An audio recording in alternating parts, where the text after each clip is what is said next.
Introduce our first opening speaker.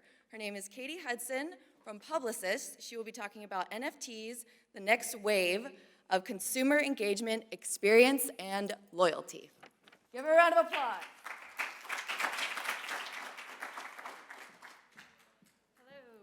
Hello everyone. Hopefully you can hear me okay.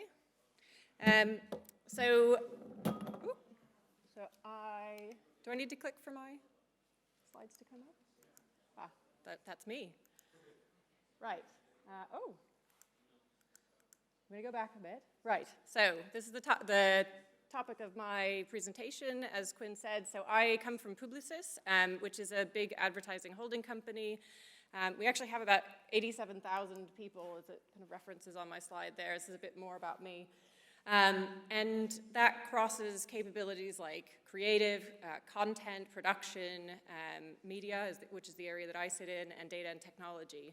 And I mention all of that because we found certainly in any of the work that we're doing so far with clients, it really requires really close integration of all those different functions to execute well in terms of great consumer experiences in the metaverse. So certainly there's a lot of focus on NFTs, and I'll explain a little bit about that in a moment, but just so you have a little bit more information about me. I joined Publicis back in January, and that was at a time when we were kind of about 12 months into establishing a global metaverse practice. It would be better if I was on the microphone, apparently. So is this better? Good. Okay. So we were establishing a global metaverse practice, and we have a lot of capabilities that we've built around wallets, NFTs, buying and renting land, as well as managing crypto to fiat transactions. So we have thought really carefully about both the technical infrastructure and architecture around this, as well as thinking about the elements of creating amazing sort of immersive experiences with this new technology.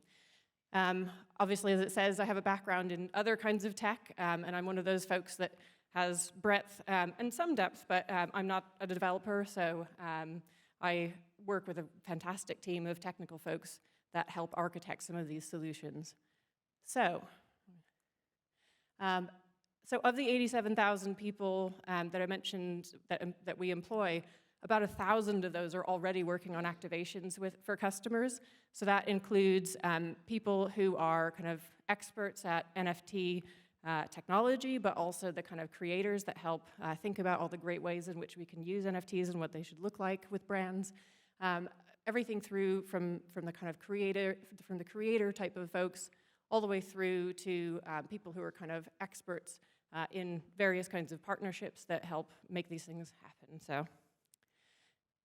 So in terms of the types of things clients are coming to us asking about and thinking about in the context of NFTs and how they can use them to engage consumers, everything from kind of gaming, community building, obviously investment and ownership of things like collectibles, for example, have been on people's priority list for a while. But certainly the kind of use cases for kind of proof of or action point of view, sort of thinking about, well, what do I want my customers to do as a result of having my NFT? Is it just in and of itself, is that the value, or do I want them to then, or buying something?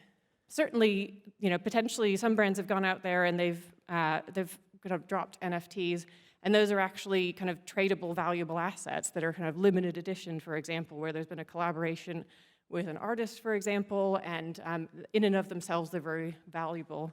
However, kind of NFTs, for all the utility sort of use cases that I mentioned, can have inherent value to consumers. They're certainly a way of engaging consumers, and certainly kind of to get paired with a wallet, a really great way of starting to establish a relationship with customers and understanding what they're doing and their behaviors and what they like in Web3. From the point of view of the capability of having an NFT that's sort of uniquely yours, it's one of a kind. They certainly can feel very personal and very special.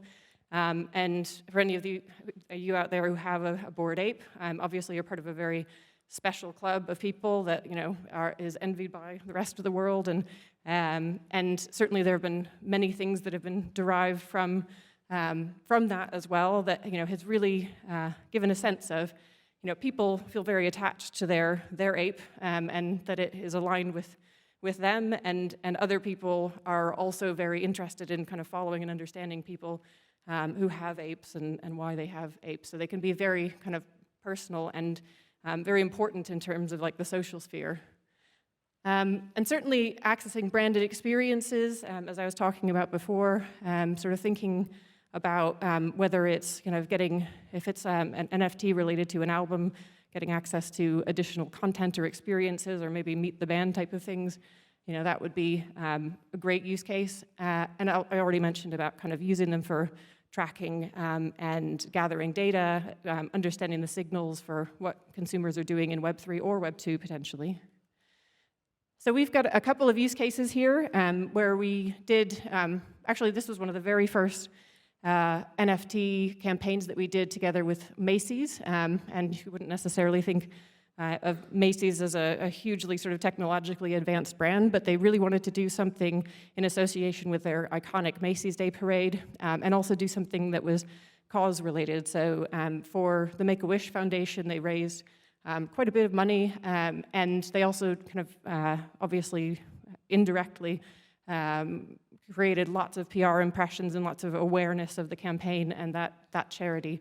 So that one, we had kind of close to 10,000 NFTs and raised, I don't think it says on this slide, but we raised quite a bit of money as well around that, several $100,000, I think, for all of the NFTs that were sold. So that was obviously a very positive thing and linked to something that Americans hold very dear in their holiday calendar. And then another example very early on that we did around Campbell's Soup, and I think this is proof that NFTs are for everybody. We had a competition around NFT label redesign, and as you can see from the numbers on there, we had hundreds of millions of impressions. We made it as simple as possible for the average consumer to sort of engage with this. And it's a soup brand, that's, again, not the most technologically kind of oriented brand, but they thought NFTs were a great way to engage consumers, and they were right.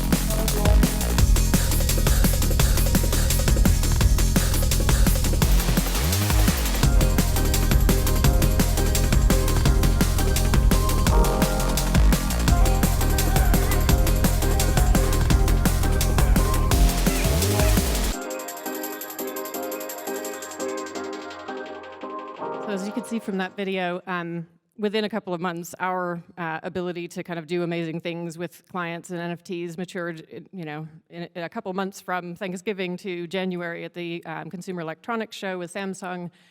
They wanted to do something really amazing to launch their 837X project, so we built a space for them in Decentraland, obviously did an NFT drop, and had over 1 billion earned media impressions, as you can see that it says. And also, this was our first foray into really doing something really successful in Discord alongside one of these campaigns. As you can see, 100,000 people signed up in 12 hours. So what next? I'll just wrap up because I don't want to eat too much into anyone else's time. What we're seeing in terms of NFTs, certainly there's a lot of retail and consumer metaverse sort of use cases around twinned products, rewards and loyalty schemes, thinking about user-generated content and how people can mint their own NFTs, as well as kind of thinking about how NFTs can be a mechanism to personalize experience and give real-world customer benefits. So, there's all kinds of amazing stuff that is not possible in marketing today that NFTs enable in that case.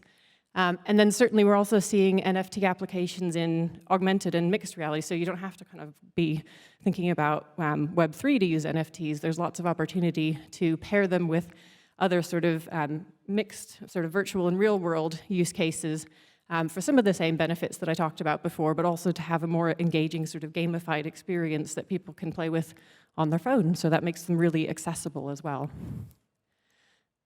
So I guess the key challenges to wrap up, I think this is my last one. most people have no idea what an NFT is, so people in this room, I assume, have some knowledge, so it's really important for us to speak plain English around these sorts of things, explain how wallets and NFTs are going to be central to consumer relationships going forward, dispel kind of myths about risk and things that make sure that people are kind of reassured that these are just a kind of fundamental part of how things will operate in a digital environment going forward. Tell people that, and reinforce the message that NFTs are for everybody. They're not just for people who invest in Bored Apes. And also, kind of, I think we can develop a lot of use cases where utility is the focus and it's not all about trading. So this sort of myth that, well, everything in the Web3 market is really volatile, so I don't want to get involved, should be something that we all work collectively to challenge. And then finally, environmental concerns. Obviously, because of the merge recently, a lot of the Ethereum-based blockchains will no longer have the same degree of environmental concerns. That doesn't mean that there is no environmental impact, but I think kind of explaining again in simple terms that the environmental risk or impact of blockchain in general and anything to do with them, including NFTs, is kind of not as much of an issue as it once was. So I think that's me, and I hope I haven't eaten too much time. But thank you very much, and please do contact me if you want to know more.